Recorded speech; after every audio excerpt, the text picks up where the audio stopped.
కూటమి ప్రభుత్వం వచ్చి 9 నెలలవుతున్నా కక్ష సాధింపు చర్యలు ఆపడం లేదన్నారు వైఎస్ఆర్సీపీ మాజీ ఎమ్మెల్యే అబ్బయ్య చౌదరి.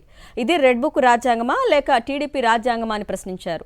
వట్టూరులో వివాహ వేడుకకు హాజరయ్యేందుకు వెళ్లిన తమపై తాగిన మైకంలో ఎమ్మెల్యే చింతమనేని ప్రభాకర్ దౌర్జన్యంగా వ్యవహరించాడన్నారు.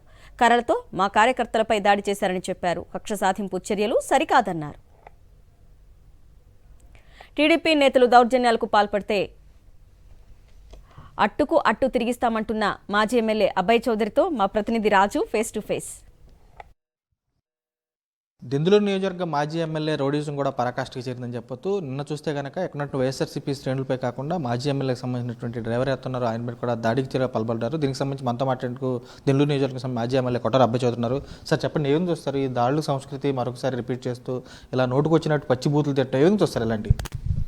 ఈరోజు దెందులూరు నియోజకవర్గంలో ఎన్నికలు పూర్తయి ఇప్పటికి 9 నెలలు అవుతున్నప్పటికీ కూడా ఒక కక్షపూరితమైనటువంటి వాతావరణం ఇంకా ఇక్కడ కొనసాగుతూనే ఉంది. ఈ ఉదయం ఏ రోజు చూసినా ఎక్కడ చూసినా ఈ ప్రతిరోజు కూడా గొడవలకి కొట్లాట్లకే నిలయంగా మారుతూ ఉంది తప్ప ఎక్కడ కూడా వీళ్ళు అభివృద్ధి పైనో సంక్షేమం పైనో దృష్టి పెట్టేటువంటి ఆలోచన ఏమాత్రం కూడా ఈ నియోజకవర్గంలో జరగట్లేదు.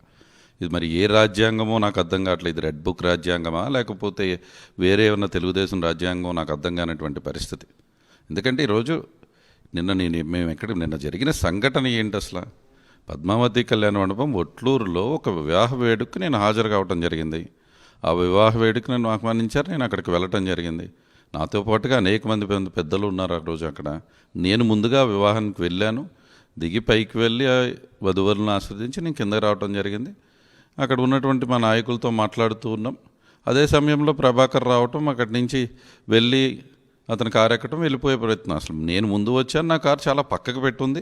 అతను 2 కార్లకే వెళ్ళడానికి ఎటువంటి ఇబ్బంది కూడా లేదు. కేవలం అక్కడికి వచ్చినప్పుడు మమ్మల్ని చూసి ఓర్వలేక, అంటే తాగిన మైకంలో, అంటే అసలు అతని యొక్క ప్రవర్తన, అతని యొక్క భాష నేను చెప్పాల్సినటువంటి అవసరం లేదు. చిన్న వీడియోలో మీరే చూస్తాం జరిగింది.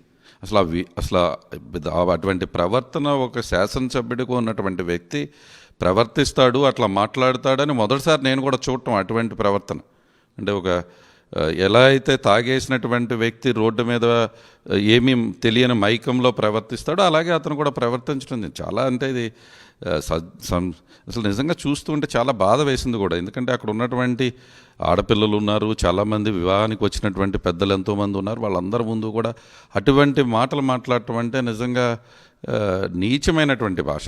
అంటే కొంచెం శాంపులే అక్కడ రిలీజ్ అయినట్టుంది.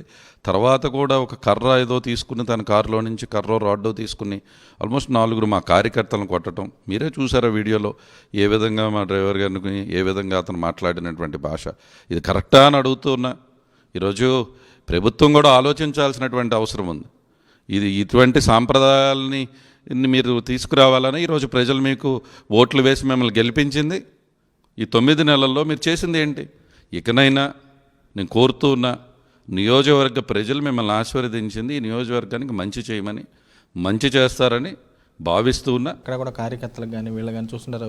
గతంలో శిలాఫలకాలు దాడులు చూశారు. తర్వాత చెరువులు కూడా పట్టలేని స్థితి ఉంది కొల్లేరు గ్రామాల్లో. కానీ కార్యకర్తలకు సంబంధించి క్షేత్రస్థాయిలో తీవ్ర ఇబ్బందులు గురి చేస్తున్నారు. వారికి ఎటువంటి భరోసా కల్పిస్తారు మీరు?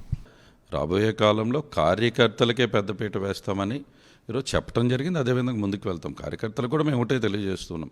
డెఫినెట్గా ఈరోజు మనం ఎవరికి భయపడాల్సినటువంటి అవసరం లేదు. మనం మంచి చేసాం, మనం ఎక్కడ కూడా తప్పు చేసినటువంటి పరిస్థితి లేదు. ఈరోజు వాళ్ళు మనని చేస్తున్నటువంటి ప్రవర్తన అంతా కూడా అబ్జర్వ్ చేయండి, చూద్దాం. ఈరోజు ఒక కొత్త పద్ధతిని వాళ్ళు నేర్పాక ఆ పద్ధతిని మర్చిపోయే పరిస్థితి కూడా ఉండదు. కాబట్టి కొత్త పద్ధతులు నేర్పితే ధైర్యంగా ఉండండి, చూడండి ఆ పద్ధతులు ఏ విధంగా చేస్తున్నారో. వాళ్ళ సామెత ఉంది, అట్టున్నారు. ఎప్పుడు కూడా కార్యకర్తలు గుర్తుపెట్టుకోండి, ఏమాత్రం కూడా మనం అధైర్యపడాల్సినటువంటి అవసరం లేదు. కాబట్టి ఇవన్నీ there is long time politics చేయడానికి, మంచి చేయడానికి రాష్ట్రంలో మేము వచ్చాం. గొడవలు పట్టడానికి మేము రాలా. తప్పకుండా మంచి చేయడానికే ముందుకు వెళ్తాం. కానీ కార్యకర్తలను ఇబ్బంది పెడితే వాళ్ళు కూడా ఇబ్బంది పడాల్సినటువంటి పరిస్థితులు వస్తాయనేది గుర్తుపెట్టుకోవాలి.